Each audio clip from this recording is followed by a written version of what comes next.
सभी को नमस्कार। मैं मास्टर विजेंद्र बिरोड आज फिर आपके सामने एक नया टॉपिक लेके आया हूं और ये टॉपिक है हमारा राजनीतिक विज्ञान का। और इसे केवल राजनीतिक विज्ञान का टॉपिक नहीं समझे, क्योंकि ये जो सामान्य ज्ञान है उसमें भी चाहे ये परीक्षा छोटी से छोटी डी ग्रेड से लेकर IAS तक इसमें से जरूर एक प्रश्न आता है। हमारा टॉपिक का नाम है मूल अधिकार। आप कोई भी पीछे का पेपर किसी भी कैटेगरी का उठा के देख लो, मूल अधिकार से एक प्रश्न जरूर आवा है। और हम आज कोशिश करेंगे इस टॉपिक को, मैं ये कोशिश करूंगा कि भी कहीं से इस टॉपिक से कोई प्रश्न उठा के दे दे, आप उसको सही करेंगे। तो आइए आज आप टॉपिक पर चलते हैं। मूल अधिकार। सबसे पहले तो कि मूल अधिकार क्या होते हैं। वो अधिकार जिनके बगैर कोई व्यक्ति अपने व्यक्तित्व का विकास नहीं कर सकता, मनुष्य के जीवन के लिए आवश्यक है और किसी देश के संविधान में उनको जगह दी जाती है, मूल अधिकार होते हैं। प्रत्येक देश के मूल अधिकार आप अपने देश की व्यवस्था के अनुसार अलग अलग होते हैं। अगर इनकी शुरुआत की बात करें तो मौलिक अधिकारों की धारणा 1215 में ब्रिटेन से मानी जाती है, जब सम्राट जॉन से वहां की जनता ने अपने अधिकारों के पत्र पर एक तरह से जबरदस्ती दस्तखत करवाए थे। तो प्रश्न आता है 1215 में ब्रिटेन में जो मौलिक अधिकारों की कई अधिकारों की जो धारणा पैदा हुई उसको क्या कहते थे? उसको कहते थे मैग्ना कार्टा। Magna carta. अब प्रश्न है भारत में मूल अधिकार कहां पर है? ये है संविधान के भाग 3 में। और भारतीय संविधान के भाग 3 को मैग्ना कार्टा भी कहा जाता है। प्रश्न बनता है कि भारतीय संविधान के कौन से भाग को मैग्ना कार्टा कहा जाता है? तो मूल अधिकारों से संबंधित जो भाग है उसको मूल जो मैग्ना कार्टा कहा जाता है। अमेरिका के 10वें संविधान संशोधन में मूल अधिकारों को शामिल किया गया। प्रश्न आता है भारत ने मूल अधिकारों की धारणा कहाँ से ली? तो अमेरिका से, लेकिन शुरुआत ब्रिटेन से हुई 1215 में। तो भारत ने, क्योंकि भारतीय संविधान को उधार का थैला भी कहा जाता है, लगभग 60 देशों के संविधानों का अच्छी तरह से अध्ययन करने के बाद भारतीय संविधान बना था। तो अमेरिका के संविधान से भारत ने मूल अधिकारों की अवधारणा ली गई। सबसे पहले 1895 में भारत में संवैधानिक जो पत्र था उसमें मूल अधिकारों की मांग की गई। उसके बाद 1925 में एनी बेसेंट ने भी मांग रखी। 1928 में नेहरू कमेटी ने भी मूल अधिकारों की अपनी मांग को दोहराया। इस तरह से मूल अधिकारों की जो भावना है, जो धारणा है, भारत में समय समय पर आवाज इसके लिए उठती रही। तो प्रश्न बनता है 1945 में 45-46 में जो संविधान की जो कमेटी बनी थी उसमें एक उप समिति बनी थी। JB कृपलानी उसके जो अध्यक्ष थे उप समिति के। तो वो भी, उसमें भी संवैधानिक में मूल अधिकारों को शामिल करने की बात कही गई थी। तो तेज बहादुर सप्रू। तो प्रश्न आता है कौन सी कमेटी ने भारतीय संविधान में मूल अधिकारों को शामिल करने की सिफारिश की, जिसके आधार पर इनको शामिल किया गया था? ये थी तेज बहादुर सप्रू कमेटी। इसके बाद ये आता है कि भारतीय संविधान में मूल रूप से कितने मौलिक अधिकार थे? तो भारतीय संविधान में मूल रूप से 7 मौलिक अधिकार थे। कितने थे? 7। लेकिन अब कितने हैं? 6 क्यों है? क्योंकि संपत्ति के मौलिक अधिकार को याद रखियो भाई, मूल रूप से आता है संविधान में कितने मौलिक अधिकार थे? 7। लेकिन अब कितने हैं? 6। पहला है हमारा समता का अधिकार या समानता का हम बोलते हैं इसको। ये है अनुच्छेद 14 से लेकर 18 तक। दूसरा हमारा क्या है, स्वतंत्रता का, ये आ गया हमारा स्वतंत्रता का अधिकार, ये आ गया हमारा 19 से 22, अनुच्छेद 19 से 22। फिर नंबर 3 पर आता है, देखो समता का अधिकार, स्वतंत्रता का अधिकार, फिर आता है शोषण के विरुद्ध, शोषण के विरुद्ध। तो इसका अनुच्छेद है 23 और 24, दो ये अनुच्छेद हैं। उसके बाद 4 नंबर पर आता है धार्मिक स्वतंत्रता का अधिकार, धार्मिक स्वतंत्रता का अधिकार। और 5 नंबर पर आता है संस्कृति एवं भाषा संबंधी, संस्कृति भाषा शिक्षा संबंधी अधिकार। ये 5 हो गए। और जो छठा जो संविधान है, जो हमारा मौलिक अधिकार है, उसको हम बोलते हैं संवैधानिक उपचारों का अधिकार। अब बात इसको बाबा साहब अंबेडकर ने हमारे संविधान की आत्मा भी कहा है। धार्मिक स्वतंत्रता का अधिकार 25 से लेकर 28 तक, ये 29 और 30 में, और ये अनुच्छेद 32 में आगा। जो 7वां हमारा जो संपत्ति का मौलिक अधिकार था, उसको अब संविधान में नहीं है। प्रश्न आता है संपत्ति के मौलिक अधिकार को कब हटाया गया संविधान से, तो ये प्रश्न आता है 44 में संविधान संशोधन 1978 में। अब ये क्या है, संपत्ति का अधिकार अब क्या है, कानूनी अधिकार है। अब क्या है भाई, कानूनी अधिकार। और ये इसका अनुच्छेद होगा 300A। इस तरह से हमारे संविधान में भाग 3 में मौलिक अधिकार दिए गए हैं, और इन अधिकारों की यदि पालना नहीं हो तो हम न्यायालय में जा सकते हैं। आज की इस वीडियो में मैं केवल इन अधिकारों के बारे में ही बताऊंगा, समता का अधिकार और स्वतंत्रता का अधिकार। तो इनके बारे में मैं ये जो बाकी जो अधिकार बच गए उसको मैं अगले वीडियो में डिस्क्राइब करूंगा। अब हम इन पर बारी बारी से एक एक अनुच्छेद पर हम जो है विचार करते हैं।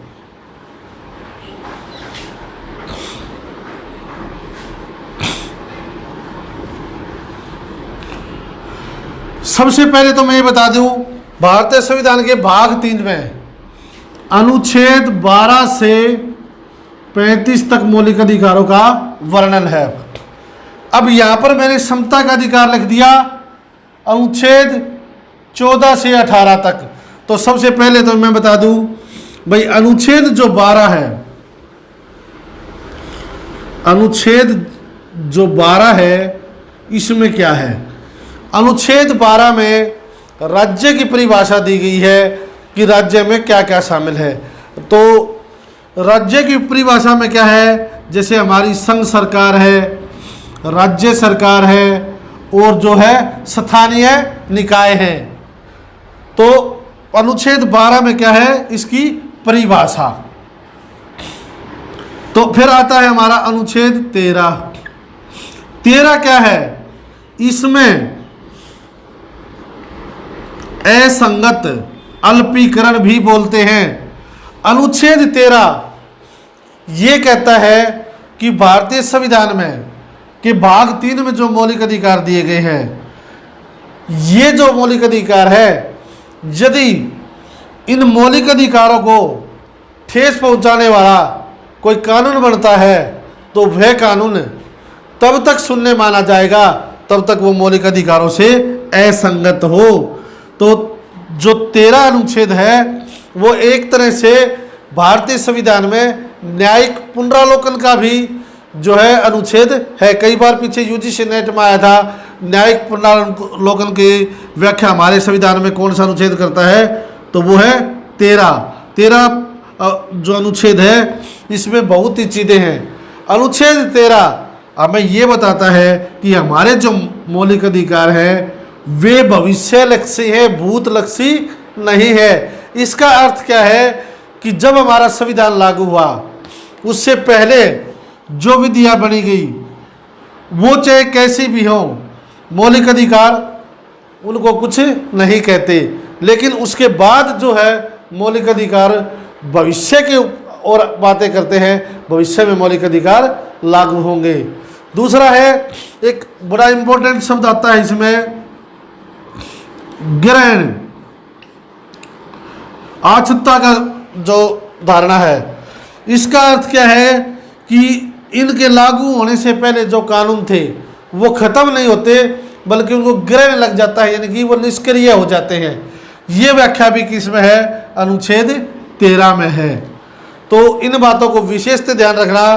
12 में परिभाषा, 13 में असंगता, अल्पीकरण, यानी कि मौलिक अधिकारों के खिलाफ कोई ऐसा कानून नहीं बनाया जा सकता जो इनसे असंगत हो। मेरा मकसद इन आपको ये अनुच्छेद याद करवाने से है, और वो भी इस तरह से घुमा फिरा कर कहीं से कोई क्वेश्चन पूछ ले आप उसको अच्छी तरह से कर सको। अब हम आते हैं समता के अधिकार, अनुच्छेद 14 से 18 तक। अनुच्छेद 14, 15, 16, 17 और 18। अब क्या है? अनुच्छेद जो 14 है ये कहता है, क्या कहते हैं? कानून के समक्ष समानता।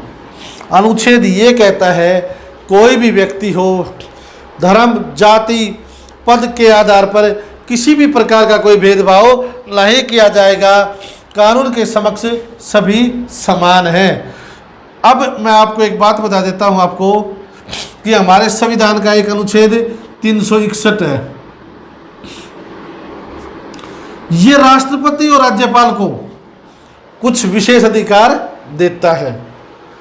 तो अनुच्छेद जो 14 है ये भारतीय नागरिकों के अलावा विदेशियों पर भी को भी ये अधिकार मिला हुआ है। अनुच्छेद 15 आता है, ये क्या कहता है? धर्म, मूल वंश, जाति, किसी के आधार पर किसी के साथ कोई भेदभाव नहीं किया जा सकता। यानी कि जहाँ पर जो प्राचीन कुएं हैं, हमारे सार्वजनिक स्थल है, भोजनालय है, वहाँ पर किसी भी व्यक्ति के साथ किसी भी प्रकार का कोई भेदभाव नहीं किया जाएगा। अनुच्छेद 16 क्या कहता है? अनुच्छेद 16 क्या कहता है? लोक नियोजन के विषय पर किसी भी प्रकार का कोई भेदभाव नहीं होगा। कहने का परिवर्तन ये है कि कोई भी अवसर है, सरकारी नौकरी प्राप्त करने का है, तो उसमें किसी भी प्रकार का किसी के साथ कोई भेदभाव नहीं होगा, सबके साथ समानता का व्यवहार किया जाएगा। इस 16 में भी मैं आपको बता देता हूँ कि कुछ अपवाद हैं इसके, जैसे महिलाओं को विशेष सुविधाएं दी जा सकती है, SC BC को विशेष सुविधाएं दी जा सकती है, पिछड़े वर्गों को भी विशेष सुविधाएं दी जाती है। तो ये अर्थ इसका क्या है? इसका अर्थ ये है कि हमारे मौलिक अधिकार, ध्यान रखियो, निरपेक्ष नहीं है, यानी कि स्थायी नहीं है। इसमें समय और परिस्थिति के अनुसार बदलाव किया जा सकता है, यानी कि इसके अपवाद हैं। अनुच्छेद जो 17 है ये किस चीज़ का है भाई? ये है छुआछूत। भारतीय संविधान का अनुच्छेद 17 ऐसे प्रस्ताव को किसी भी तरीके से बर्दाश्त नहीं करेगा। ये कहता है यदि कोई व्यक्ति छुआछूत करता है तो उसके कानून के अनुसार सजा दी जाएगी। अनुच्छेद 18 है, उपाधियों से संबंधित है, यानी कि भारतीय संविधान का अनुच्छेद 18 ये कहता है कि भारतीय संविधान में सैनिकों के अलावा किसी को कोई उपाधियां नहीं दी जाएगी। इसके यदि कोई भारतीय नागरिक कोई विदेशों से उपाधि ग्रहण करता है तो उसको भी राष्ट्रपति की अनुमति लेनी पड़ेगी। यहाँ इस संविधान अनुच्छेद को मैं एक विशेषता व्याख्या बता देता हूँ कि हमारे देश में भारत रत्न शुरू किया गया, पद्म पुरस्कार शुरू किए गए। तो 1977 में जनता पार्टी की सरकार आई तो इन पुरस्कारों को बंद कर दिया था, क्योंकि उन्होंने कहा कि हमारा अनुच्छेद 18 का उल्लंघन है, ये उपाधियां हैं। लेकिन 1980 में इंदिरा गांधी की सरकार आई, इनको दोबारा से शुरू कर दिया था, ये कह के कि इनको हम उपाधि नहीं कह सकते, ये क्या है, पुरस्कार माना गया था हमारे संविधान में इसको। तो मैंने कोशिश करी है कि आपका पहला जो अधिकार है समता का अधिकार, उसकी प्रत्येक अनुच्छेद की व्याख्या, तो आप इसको ध्यान रखिए। एक बार मैं फिर से बताता हूँ। अनुच्छेद 14 कहता है कानून के समक्ष समानता। 15 धर्म, मूल, जाति के आधार पर किसी के साथ कोई भेदभाव नहीं किया जा सकता। अनुच्छेद 16 अवसर की समानता। अवसर की समानता ये क्या कहता है, अवसर, किसी भी प्रकार के व्यक्ति को जो अवसर मिलते हैं सरकारी नौकरियां प्राप्त करने के, उसमें किसी भी प्रकार का कोई भेदभाव नहीं होगा। इनके अपवाद मैंने बता दिए हैं आपको। भाई कुछ विशेष वर्गों को छूट दी जा सकती है। अनुच्छेद 17 छुआछूत। 18 उपाधियों की समाप्ति। मैंने आपको ये विशेषता याद रखियो। प्रश्न आता है कब जो है इन पुरस्कारों को बंद किया गया था, भारत रत्न, पद्म भूषण को, तो इनको 1977 में और 1980 में फिर से इनको शुरू कर दिया गया था, क्योंकि इनको पुरस्कार माना गया था, उपाधि नहीं मानी गई थी।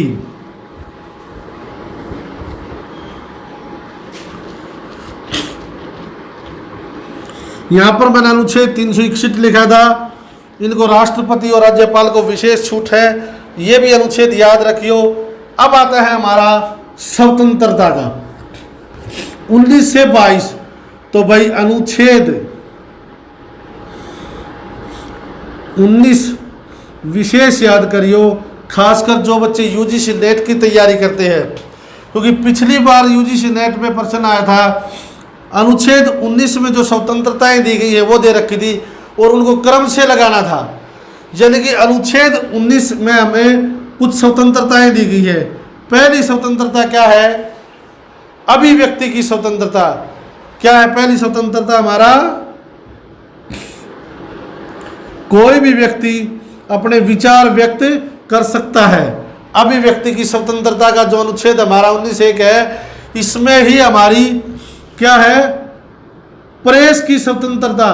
भारत में प्रेस की स्वतंत्रता के लिए कोई अलग से प्रावधान नहीं है, केवल इसमें माना गया है अभिव्यक्ति की स्वतंत्रता वाले अधिकार में। ये याद रखियो, भारत में प्रेस की स्वतंत्रता के लिए कोई अलग से प्रावधान न होने की वजह से प्रेस के ऊपर प्रतिबंध अब भी सेंसरशिप लग सकता है भारत में, क्योंकि इसकी स्वतंत्रता का कोई अलग से अनुच्छेद नहीं है। पहला अभिव्यक्ति। तो दूसरे नंबर पर हमारी क्या है, शांतिपूर्वक बगैर हथियारों के सभा करने की स्वतंत्रता। क्या है भाई, सभा करने की स्वतंत्रता। नंबर 3 क्या है, कोई भी हम संगठन या संस्था बना सकते हैं। संस्था बनाने की, संस्था या संगठन, कमेटी वगैरह बनाने की स्वतंत्रता। एक याद रखियो, मैंने पहले बताया है कि इनमें कुछ प्रतिबंध लगाए जा सकते हैं। जैसे यदि कोई सभा करते हैं और यदि उसमें देश में अशांति फैलने का खतरा है तो इस पर प्रतिबंध लगाया जा सकता है। कोई ऐसी संस्था है जो देश की एकता और अखंडता को तोड़ने वाली है तो इस पर भी प्रतिबंध लगाया जा सकता है। अभिव्यक्ति की स्वतंत्रता, सभा करने की स्वतंत्रता, संस्था चलाने की स्वतंत्रता, ये 3 हो गए भाई। अब हमारा चौथी जो स्वतंत्रता है वो है हमारे देश में कहीं भी आने जाने की, घूमने की स्वतंत्रता। और 5वीं जो है वो है भाई देश के किसी भी भाग में निवास करने की स्वतंत्रता। और 6ठी स्वतंत्रता है व्यापार करने की। कोई भी व्यक्ति देश के किसी भी भाग में अपनी मनमर्जी का व्यवसाय कर सकता है, रोजगार का कार्य कर सकता है। पहले अनुच्छेद 370 और 35A के तहत कश्मीर में जो है विशेष प्रावधान थे, अब वो भी समाप्त हो गए हैं। और इस प्रकार से हमारा अनुच्छेद जो है 19 है, इसमें कई प्रकार की स्वतंत्रताएं दी गई हैं। प्रेस की स्वतंत्रता है, अभिव्यक्ति की स्वतंत्रता है। पीछे जो हमारे हरियाणा से कुरुक्षेत्र से सांसद थे नवीन जिंदल जी, उन्होंने अपने घर के ऊपर तिरंगा फहराया था, उनके खिलाफ केस चला और बाद में केस कोर्ट ने उसके हक में फैसला दिया कि कोई भी भारतीय नागरिक अपने घर के ऊपर तिरंगा लगा सकता है, बशर्ते तिरंगे की जो संहिता है उसका पालन करे। तो ये भी हमारा 19 में ही आता है।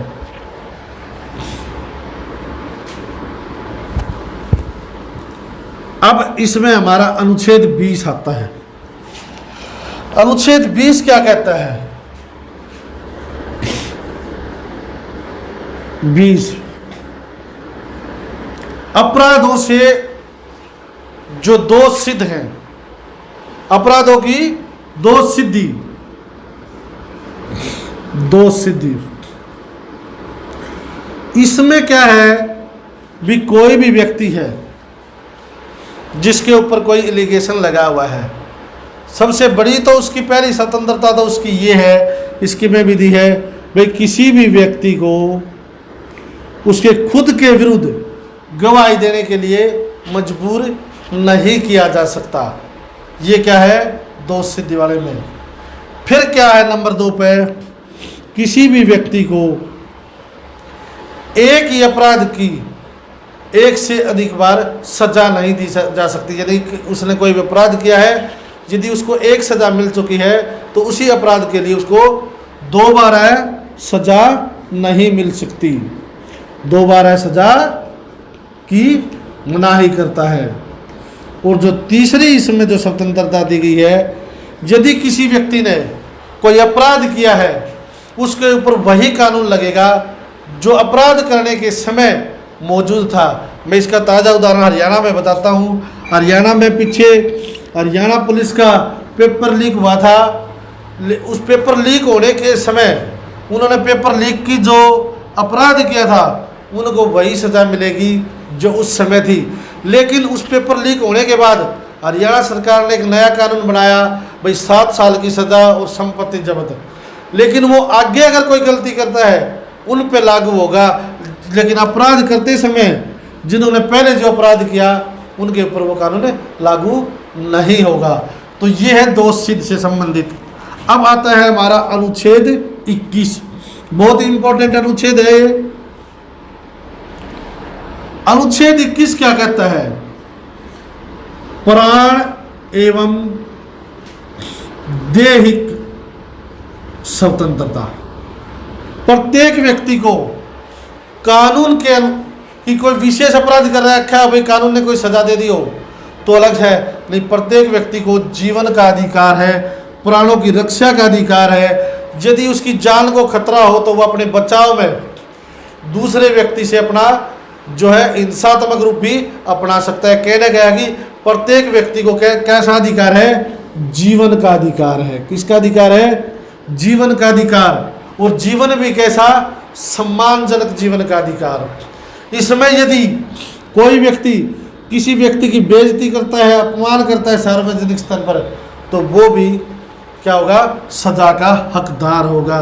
इसी में एक और अधिकार बाबा रामदेव के रेफरेंस से उन्होंने एक केस किया था, आता है कि पूर्ण नींद का अधिकार भी भारत में है, कि स्वच्छ नींद का अधिकार है। इच्छा मृत्यु का अधिकार भारत में नहीं है, क्योंकि इच्छा मृत्यु जो है कई देशों में है लेकिन भारत में नहीं है। भारत में एक केस हुआ था तो भारत में उस व्यक्ति को 2018 में फैसले के अनुसार मृत्यु के लिए सरकार से परमिशन मिल सकती है जो व्यक्ति क्या हो, केवल जीवन रक्षक दवाइयों के सहारे जीवित रहो और उसका दोबारा से ठीक होना बिल्कुल मुश्किल हो और वो जी ही नहीं सकता, तो जो जीवन रक्षक यंत्रों के सहारे जी रहा है वो उसको अनुमति मिल सकती है। तो ये है हमारा 21 प्राण एवं दैहिक।